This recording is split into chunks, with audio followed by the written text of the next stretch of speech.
Hello, children. How are you all? I hope you all are doing very good. So, let's start our today's class. Class 4. Today, in your social studies class, we will do the revision of chapter number 5, that is the four domains of the earth. I told you about the domains of the earth that uh, Earth is divided into four domains. And what are these domains? First is lithosphere, means land, then hydrosphere means water, then atmosphere means air, and the fourth one is biosphere, means life. When all these lithosphere, hydrosphere, and atmosphere, when these three combines together, then they form the fourth domain of the earth, that is biosphere. That means life exists when there is land, water, and air. So first of all, this lithosphere, this is the solid outermost surface of the earth, and it is also called the crust.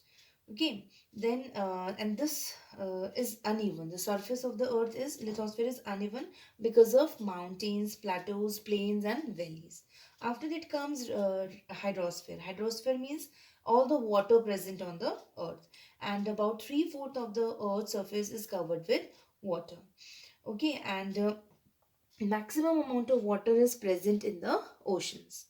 Then comes atmosphere. Atmosphere means the air that is surrounding that surrounds the earth like a blanket. Now this atmosphere is a mixture of several gases. So many gases are there, water vapor are there, and dust particles are there. Okay, so atmosphere is made up of gases, water vapors, and dust particles. So the atmosphere, it protects us from the direct heat of the sun. Okay, and the atmosphere has an ozone layer. That ozone layer protects us from the harmful ultraviolet rays of the sun, which are harmful, very harmful to plants also, animals also, and we humans also. Then the fourth one comes biosphere.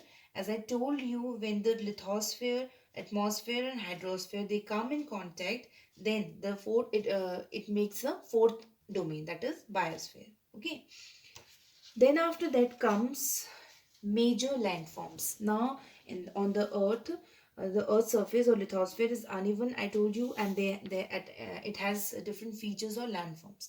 So the major landforms are mountain. We will discuss in this chapter. We'll discuss about mountains, plains, plateaus, and deserts.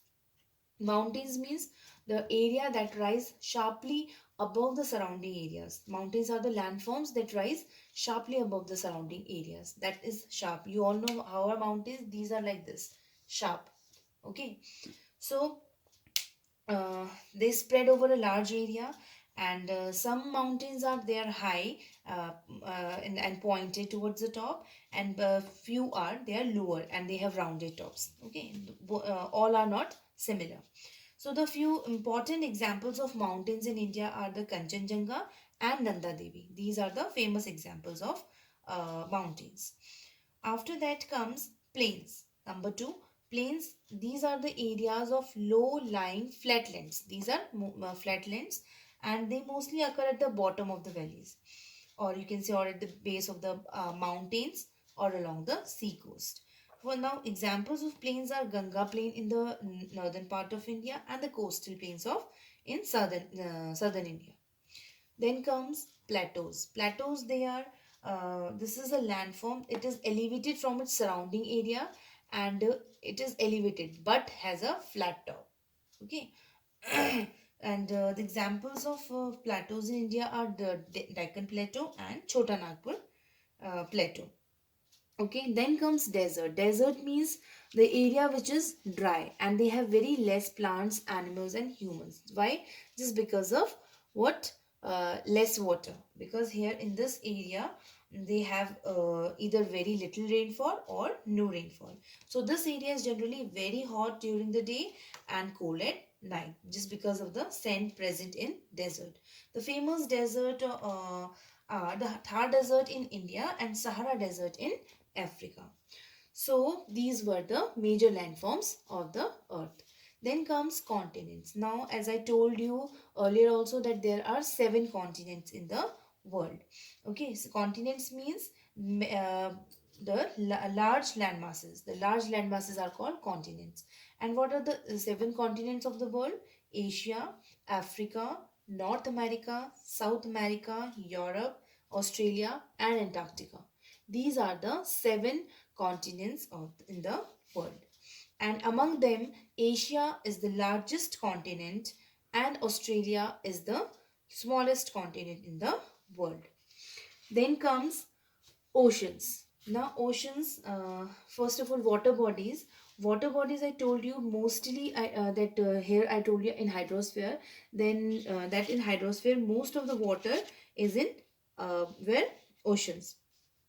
Told you that three four it in that maximum amount of water is present in the ocean. So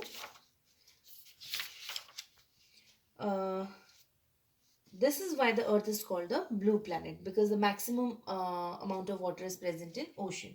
Now although water bodies come under the domain of water only or hydrosphere, so it has different shapes and sizes. They all are natural sources of water, and some have fresh water that we can drink, and which is important for plants and animals also. Other water bodies have water with great amount of salt in them. Now let us discuss about the different types of water bodies. First is oceans. Oceans, they refer to a large body of salt water only that covers almost three-fourth of the earth's surface. Means most of the water are present in ocean only. Okay. So oceans separate the continents. It divides continent and ocean. Okay. Now, there are five oceans in the world. The first is Pacific Ocean, then Indian Ocean, Atlantic Ocean, Arctic Ocean, and Southern Ocean. Okay, and they all are connected to one another. These all oceans are connected. After that comes seas. Seas are there are many seas in the world, and the part of the ocean that touches the continent. Okay, the part of the oceans that touches the continents are called seas. So the Arabian Sea of the Indian Ocean and Mediterranean Sea of the Atlantic Ocean, they are important seas. Then comes lakes and ponds. Now lakes and ponds, these are small water bodies. They are surrounded by landmass from all sides. Okay, landmass. Like and examples of important lakes of the world are Lake Superior of North America, Lake Titicaca of South America, and the Lake of India. Okay. Then comes rivers. Now rivers are the large streams of water that flow into sea or a lake. Rivers, the large streams of water that flow into lake or seas. So the examples of this rivers are the river Ganga, river Nile, river Mississippi, and river Amazon. These are the some of the longest rivers in the world. These are known to be the longest river. Now, among these oceans, uh, the Pacific Ocean, Indian Ocean, Atlantic Ocean, Arctic Ocean, and Southern Ocean, among these, the Pacific Ocean, this one, Pacific is the largest and the deepest ocean in the world. Okay, and the Arctic Ocean and Arctic Ocean and Antarctic Ocean, they remain frozen most of the time of the year. Okay, they remain frozen. Means these are the cold ocean. Okay.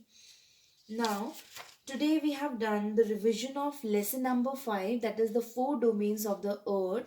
So just read the chapter again thoroughly, and just try to learn the important topics we discussed in this video. Okay, and do the concerned work which I will be giving in this homework. Okay, and do it in your fair notebook. This much for today. Thank you.